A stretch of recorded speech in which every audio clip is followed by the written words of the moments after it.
अगर आप अभी कॉलेज में हो या अभी-अभी कॉलेज से छूटे हो, अभी आपका जॉब नहीं लगा है, प्लस बहुत कम पैसा है, लेकिन आपको काफ़ी ज़्यादा हेल्पफुल हो रहा है, इस पे खर्चा करने के लिए आपके पास पैसा नहीं है, तो इस वीडियो को मैं आप ही लोगों के लिए बना रहा हूँ। इस वीडियो में हम 3 बड़े-बड़े चीज़ों के ऊपर बात करेंगे। पहला, क्या सही में आप हम लोगों को हेल्थ के ऊपर पैसा खर्च करना चाहिए या नहीं करना चाहिए? दूसरा, अगर हमको करना चाहिए, तो कौन-सी डॉक्टर से अपना इलाज करना चाहिए? और तीसरा, जो हम पैसा खर्च करेंगे, वो किसी भी तरीके से उसके ऊपर बात करेंगे हम। तो क्या वो वर्थ इट है या नहीं? लाइफ का 3 स्टेज होता है। एक होता है बचपन, दूसरा होता है जवानी, तीसरा होता है बुढ़ापा। तो बचपन में तो हम लोग का अच्छा खासा हेल्थ होता है, तो कोई टेंशन ही नहीं है। और बुढ़ापे पे आप लोगों को अभी जाना नहीं है। अभी हम लोग का मेन प्रॉब्लम है यंग। आप लोग जवानी के टाइम पे जब इस समय पे हम लोग का ज़्यादा बाल झड़ता है, हेयर फॉल होता है। उसी टॉपिक के ऊपर आज बात करेंगे। तो यंग एज में ना काफ़ी सारा बॉडी में हार्मोनल चेंजेस होते रहते हैं। ये सेम टू सेम लड़कों के अंदर भी होता है, लड़कियों के अंदर भी होता है।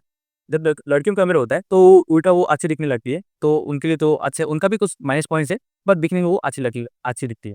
लेकिन लड़कों के लिए वो बहुत बुरा हो जाता है।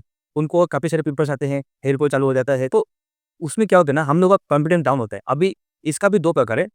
आप ये समझ लो, कोई अच्छी सुंदर लड़की है और आप उनसे जाके बात करने जाओगे और आप खुद से अच्छा नहीं दिख रहे होगे ना, चाहे वो बालों की बात नहीं, चाहे आपका स्किन खराब है, आपका पिंपल्स है या आपका डार्क कलर है, जो कि सब मैटर नहीं करता है, फिर भी सामने वाले लोग कभी-कभी जज करते हैं। आपका हाइट कम है, बॉडी नहीं है, दुबले-पतले हो रहे हैं, काफ़ी ज़्यादा मोटे हो, ये सब से लोग आपको जज करते हैं। तो इसमें आपका गलती नहीं है, लेकिन सामने वाला आपके बारे में क्या सोचते हैं हमें पता नहीं, और हम उसका थॉट्स को चेंज नहीं कर सकते। लेकिन मैं ऐसा मानता हूँ कि जाकर लोग आपके लुक्स के ऊपर आपको जज करते हैं, तो आपको अच्छा दिखना बहुत ज़रूरी है। और दूसरा होता है, आप खुद से कॉन्फिडेंट महसूस नहीं करते हो। मैं ऐसा ही गया कि कोई लड़की, अगर आप कहीं इंटरव्यू में गए, सामने कोई लड़का बैठा है और आपको ऐसा लग रहा है कि वो काफ़ी ज़्यादा रिच है और ज़्यादा हैंडसम है बहुत ही, तो आप कभी-कभी ना अंडर कॉन्फिडेंस महसूस करते हो। आपको लगता है कि मेरा नॉलेज थोड़ा कम है, उसका ज़्यादा है। ऐसा कुछ भी करेंगे, आपको भी थोड़ा-सा कॉन्फिडेंस कम होता है। तो ये दोनों ही जो तरीका है ना, दोनों गलत है। अगर आप अच्छे दिखोगे, तो आप खुद भी अंदर से कॉन्फिडेंट महसूस करोगे। दूसरा, जो सामने वाला है, कई बार जो लोग ना आपको जज करते हैं ना, वो भी थोड़ा कम हो जाता है। तो ये आप लोगों को कन्फर्म हो गया कि हेयर फॉल एक सही में इश्यू है, कॉन्फिडेंस का इश्यू है, और सोसाइटी में भी अपने को बहुत ज़्यादा ज़रूरी है, सुंदरता ज़रूरी है। तो आपने को उसके ऊपर ट्रीटमेंट करना चाहिए, ये होगा क्लियर। जब भी आपके मन में ये क्लियर हो जाता है कि मुझे ट्रीटमेंट करना है, तभी आप सबसे पहला काम ये करते हो कि इंटरनेट में जाके सर्च करने लगते हो कि बेस्ट हेयर का डॉक्टर कौन है या कौन-सा मेडिसिन लगाओ, हेयर फॉल कैसे कंट्रोल करो, ऐसा। तो इंटरनेट में बहुत सारे लोग मिलेंगे आपको, कुछ लोग बोलेंगे ये ऑयल लगाओ, कुछ लोग बोलेंगे ये मिनॉक्सिल लगाओ, कोई बोलेगा फिनॉक्साइड लगाओ, कोई बोलेगा डेर्मारोल लगाओ, कोई बोलेगा प्राणायाम करो, कोई बोलेगा एक्सरसाइज करो, कोई कुछ बोलेगा। अभी जो भी आदमी जितना भी कुछ भी बोले ना, ये सबको आप 2 भाग में डिवाइड कर सकते हो। एक होता है प्रोफेशनल डॉक्टर्स, दूसरा होता है मेरे जैसा, जो कि अपना खुद का ट्रीटमेंट को किए हैं और वो वीडियो बना के शेयर करते हैं। जो प्रॉपर डॉक्टर होते हैं, उनके पास एक कमी है या उनको एक ज़रूरत है, ऐसा समझ लो। क्या है कि उनका जो फ़ीस है ना, तो ज़्यादा होता है, क्योंकि वो नॉलेजेबल है, उनको ज़्यादा नॉलेज है, उसका पढ़ाई की है, ये सब कुछ कर रहे हैं, तो उनके पास आप में ट्रीटमेंट कराने जाओगे ना, तो आपको उतना प्रीमियम चार्ज करते हैं। तो कई बार हम लोग के पास नहीं होते, जैसे आप अभी कॉलेज में हो, अभी आपको कोई नया जॉब नहीं लगा है, तो आपके पास पैसे को कमी होते हैं। मैं भी उस स्टेज में पहले था और उस टाइम पे मैं अपना इलाज नहीं करता था। बोला कि जो होगा सो देखा जाएगा, नहीं करते हैं इलाज। और ऐसे ही मेरा जो हालत क्या नाम है, क्राउन एरिया में बाल जाते हैं ना, तो मुझे आए ऐसा शीशे पे दिखता नहीं, फ्रंट में से ओके, तो मुझे लगता था क्या ठीक-ठाक है, कोई लोग बोलता है इधर जा रहा है तो ठीक है, वो हल्का बहुत जाता होगा, मैं उसमें इग्नोर करता था। लेकिन जो लोग का फ्रंट में जाता है तो उनको तो बहुत टेंशन होता होगा, मैं जानता हूँ। तो वो एक हो गया डॉक्टर जो फ्री दवाई लेते हैं, दूसरा होता है मेरे जैसे लोग। जो मेरे जैसे लोग होते हैं ना, वो क्या करते हैं, अपना एक्सपीरियंस को शेयर करते हैं। डॉक्टर के पास है ना, काफ़ी सारे लोगों का डेटा होता है। उन्होंने सैकड़ों, हज़ारों लोगों का ट्रीटमेंट किए होते हैं, तो उनको पता है कौन-सा मेडिसिन किसको दिया था और कैसे उसका रिज़ल्ट आया था, किसको साइड इफ़ेक्ट हुआ था, कितना लोगों का नहीं होता है, किस पे ये कैसा काम करता है, कौन-सी एरिया के लोगों को क्या दिक्कत हो सकती है, ये सब चीज़ का जानकारी होता है। जैसे दूसरा लोग होते हैं जो मेरे जैसा, हम लोग अपना खुद का ट्रीटमेंट किए ना, मैं कोई एक्सपर्ट नहीं हूँ। मैं अपना ट्रीटमेंट किया, मैं अपना ट्रीटमेंट में जो भी किया हो, उसको मैं बताता हूँ। हाँ, अभी जब से मैं वीडियो बना रहा हूँ और मुझे हज़ारों लोग देख रहे हैं, तो मैं कोशिश करता हूँ कि मैं ऑथेंटिक वीडियोज़ को बनाते रहूँ और मैं काफ़ी सारा रिसर्च करता हूँ, उसके बाद कोई भी आंसर बताता हूँ। और अभी जो वीडियोज़ बनाता हूँ, तो मैं 100% कन्फर्म हूँ और मैं काफ़ी सारे जो वेबसाइट्स में जाके देखता रहता हूँ कि कौन-सा टैबलेट को ज़्यादा महत्व दिया गया है। तो इसी तरह से मैं अब आपको बताता हूँ कि बालों का ट्रीटमेंट के लिए ना 2-3 चीज़ें जो सबसे इम्पोर्टेंट है, बाकी नहीं भी कहोगे तो चलेगा। सबसे पहला है डीएसटी ब्लॉकर।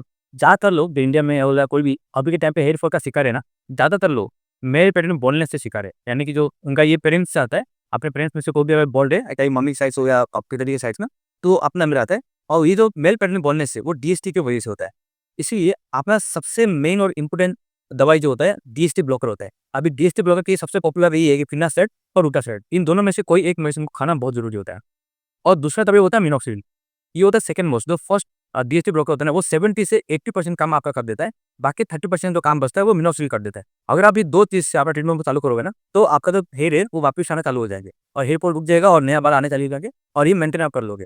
देखो यही चीज़ डॉक्टर भी बोलता है, यही चीज़ मैं भी बता रहा हूँ। लेकिन इसके अलावा कोई भी लोग आपको बोलेगा कि कोई हेयर ऑयल है उसको लगा लो, ये कोई ब्रांड का है, इसका ऑनियन ऑयल है उसको लगा दी, आयुर्वेदिक है, ये दोनों का मिक्सचर है, इसमें ये है, वो है। तो ज़्यादा मार्केटिंग में पैसा खर्च करते हैं ना, उस सब पे ज़्यादा भरोसा मत करो। वो क्या करते हैं ना, जो मेरे जैसा इन्फ्लुएंसर्स है, उनको क्या बोलते हैं, पैसा देते हैं और वो लोग को बोलते हैं कि तो आप इसका मार्केटिंग करो, आपको पैसा मिलेगा। तो लोग क्या करते हैं, पैसा लेके उसका मार्केटिंग करते हैं। ताकि खुद का जो ट्रीटमेंट है, उन्होंने मिनोक्सिडिल और फिनाक्साइड से किया होगा, क्योंकि यही जो मेडिसिन है, साइंटिफिकली प्रूवन है और इसी जो ही सारे देश का है, ना कि सिर्फ इंडिया में, कोई भी देश है, अमेरिका हो, लंदन हो, यूरोप हो, कोई भी देश में कोई भी अगर मेल पर्सन बोलनेस का शिकार है ना, यही दवा मेडिसिन को ही दिया जाता है और यही है जो प्रॉपर रिजल्ट लाके देता है। बाकी आप कोई ऑयल लगा लोगे, ये मसाज कर लोगे, ये प्राणायाम कर लोगे, इसमें काफ़ी कम एकदम मतलब आपको फ़र्क ही नहीं पड़ेगा जी, आपको मतलब कुछ हो रहा है कि नहीं हो रहा है।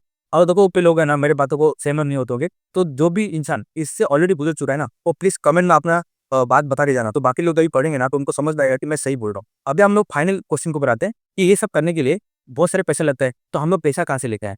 तो मैं एकदम से एग्री करता हूँ कि जब भी आप कॉलेज में रहते हैं, तो आपके पास पैसा नहीं होता है, पेरेंट्स काफ़ी लिमिटेड पैसे देते हैं हमको खर्चा करने के लिए। लेकिन आप बहुत सारे फाइनेंशियल वीडियोज़ देखते होंगे, उसमें लोग बोलते हैं जी, किसी और चीज़ों में पैसा इन्वेस्ट करने से पहले खुद पे इन्वेस्ट करो। तो आप कोई भी छोटा-मोटा जॉब करते हो, अगर आप ट्यूशन भी पढ़ाते हो, आप ज़ोमैटो में डिलीवरी का काम करते हो, तो आप उस पैसे में से लेके कुछ पैसा अपने ऊपर खर्च करो। अपने हेयर केयर को ऊपर ध्यान हमेशा है कि हेयर का ही, अगर आपका स्किन पे दिक्कत है, तो स्किन के ऊपर पैसा खर्च करो। अगर आपका दाँत से बाहर है, उसको सही करने पे उसको यूज़ करो।